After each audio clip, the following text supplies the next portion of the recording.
FutureDad 37, GayRaceCommunism as a Great Filter. Quote, the socio-economic organism is more delicate and complex than at first sight appears, and that large, ill-considered changes might result in grave disaster. Alfred Marshall. Legendary physicist Enrico Fermi pondered the absence of evidence for extraterrestrial life and came up with his famous paradox. If the universe is so big and life is possible and has many variants like here on Earth, then where is everyone? Several solutions to this paradox began with the premise that the first part is true, that life is indeed varied and plentiful in the universe. Then the question, where is everyone, is explained by the following simple notion, that extraterrestrial life meets a grisly end before it musters the required technology to be noticed. For example, spaceflight, stellar engineering, Dyson spheres, etc. Great filter. This then offers the chilling conclusion that an event occurs common to different advanced forms of life on a multitude of planets, which throttles the development of any and all spacefaring species. This event is named the Great Filter. Given that it happens uniformly to millions, if not billions, of intelligent species before they can signal their presence, it is presumed to be a similar, if not identical, event.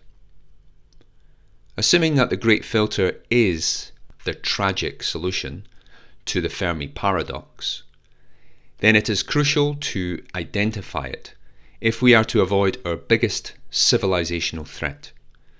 There have been many Great Filter candidates proposed over the decades. The popularity of each candidate acts as a mirror to both our prevailing fears and emergent scientific discoveries. In the nuclear age of 1945 to 1990, the most serious candidate was, of course, a nuclear Armageddon. During the prime years of climate hysteria, 1990 to 2026, it was climate-based environmental collapse. Additionally, intermixed with these have been short bursts of panic for such things as grey goo, which are self-replicating nanobots turning everything to sludge, and the Berserker hypothesis, which is a hunter-killer replicating space probe, and rogue AI, GRC.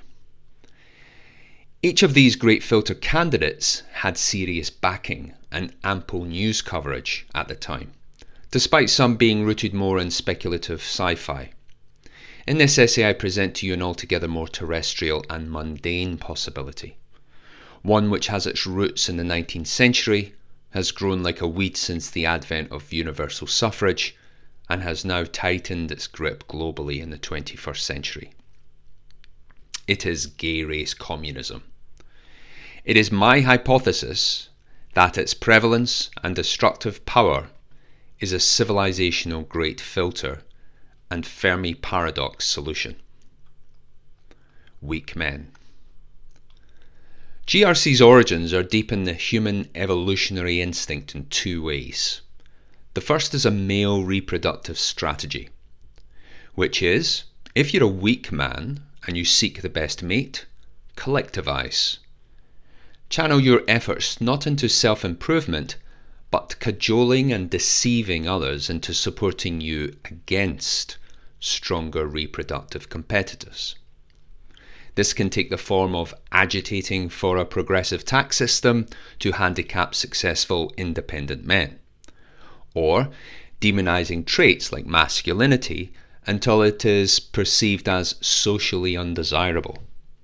As we saw during the #MeToo moral crusade of 2006 to 2024, weak, feminized men are only too happy to help women bring down strong, bad rival men as a covert mating strategy. It was the same weak, simping men who stood by as women scored the biggest civilizational own goal in history, universal suffrage. Woman. The second strategy applies especially to women. For women it's different. They are evolutionarily hardwired to seek resources and safety to protect themselves and their young when at their most vulnerable. Even if not a mother, the same evolutionary instinct is there in waiting.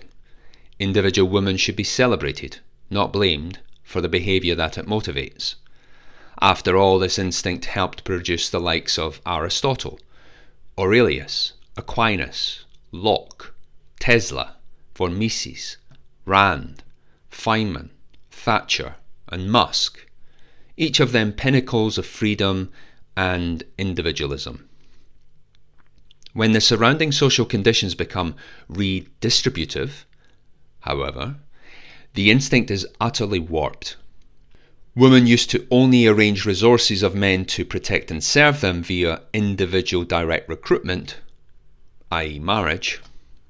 Now, it is predominantly indirectly through a government or corporate proxy, family courts or DEI.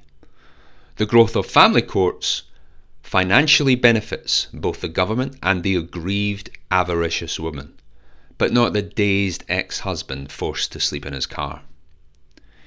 And the more females as a group agitate for vengeful family court, the stronger both they and the government become. When inevitably marriage becomes unpopular and its male victims scarce, possibly via MGTOW or shared lessons of wallet guarding, the recruitment of resource providers was transposed onto other cultures and races. Witness the bizarre spectacle of young women with immigrants' welcome signs at entry points for the indiscriminate swarm of single third world fighting age men. Entry points indeed. Convergence. Note that both these male and female reproductive strategies are universal and cut across all cultures, regions and times. It means we have a convergence of two societal accelerants towards collectivism, women and weak men. They have been bestowed with growing political and social power since the 1920s. A century later, some of this collectivism has become simple power lust, whereas some, especially the race kind, is fused with self-hatred. It has assembled other collectives, the gay lobby, the trans lobby, Muslims, climate worshippers, etc., to steal more and more power from the individual men or family unit, but ultimately the claimed cause doesn't matter. Power is power. It recognizes only itself. Human GRC. But why would this growing collectivism lead to civilizational disaster? Read FutureDad 11, Why Government is So Dangerous, FutureDad 32, The Fertility Rate Crisis Has One Cause, and FutureDad 33, How and Why the UK Will Collapse. In short, left-wing collectivism, i.e. GayRaceCommunism, left unchecked, crushes any chance of multiple individual geniuses spurring the broad-based technological and societal advances necessary to reach the stars. If allowed to metastasize, society goes backwards, as it has done since the 2010s, and that chance is destroyed forever. What are the signs? The indolent routinely steal copper from roads, South Africa. The exasperated native citizens are jailed for speech, Britain. Civil wars start to erupt. Lebanon and Yugoslavia did in past failed collectivist experiments. Eventually Germany, Sweden and the UK will join them as the cascade failures of a previously freedom-oriented turned collectivist society takes hold. It always ends in dirt cookies and mountains of skulls. Alien GRC. On to the question of it being a great filter. Could GRC afflict an ambitious but naive alien species? To flip the question, why is there an assumption that GRC decay is unique to humanity? Biological advancement itself requires natural competition. We see it everywhere, in nature, It is red in tooth and claw. Star Trek-type civilizations consisting of talking dodecahedrons of pure energy are inexpensive to film and make for good TV, but carbon-based is more likely. Nature will find a way outside our own planet too. It means competitive intelligent species will have a K-type reproductive biology. See the table. Under those resource pressures, just as we see in humans, weak aliens will collectivize and find ways to curtail the achievements of clever, high-achieving, strong aliens amongst them. Pugnacious, polyamorous, purple-haired prog alien will communize to destroy its MAGA and mega alien brethren. If you could witness it in person, you might see several moons in the background or smell a strange sulphurous odour, but you'd recognise what's going on. It might be disappointingly familiar, in fact. Maybe subconsciously we already fear it. The movie Alien features a face-hugging parasite which births collectivist foot soldiers to destroy intelligent life forms on every planet it infests. That's called foreshadowing. Collective collectivism. Back to Earth. Can a singular variant of collectivism be a great filter on its own? No. Take garden variety socialism as practiced by the Soviet Union in the second half of the 20th century. Its socio-economic fragility, catalysed by Chernobyl, was its downfall, but the Soviet Union fared very well as a space power before it fully collapsed. Similarly, national collectivism worked for a short while until it became bloated and corrupt. In the case of the Nazis, self-destructively homicidal, whilst producing world-class rocket scientists. Ask NASA.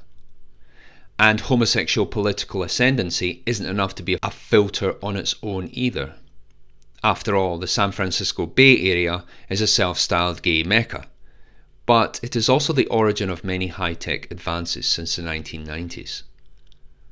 The countdown really begins when different pools of collectivism coalesce into full GRC, like the liquid metal T1000. Only then does each component become a damage multiplier and the patient has to go on life support. At the current mid-20s trajectory, it is unrecoverable.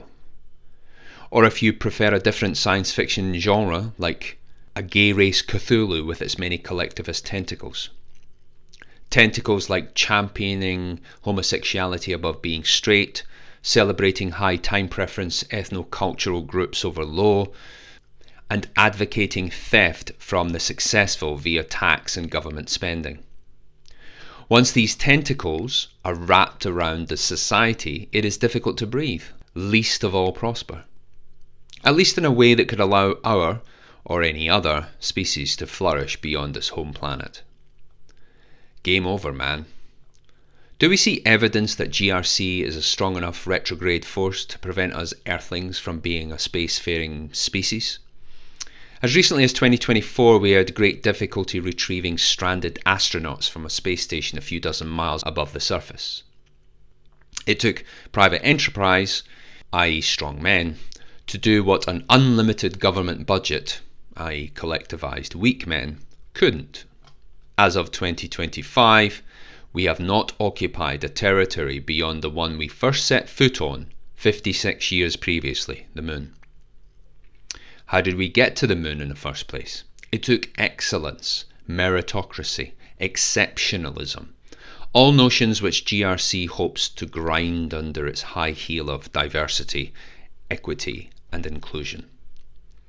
It is far more accurate to understand ideologies and institutions by their real-world activities and effects, not their slogan. DEI really means ideological compliance, or more tersely, didn't earn it. Collectivizing in order to punish productive straight white men and jailing them, or you, if you complain. It is consistent with a great filter.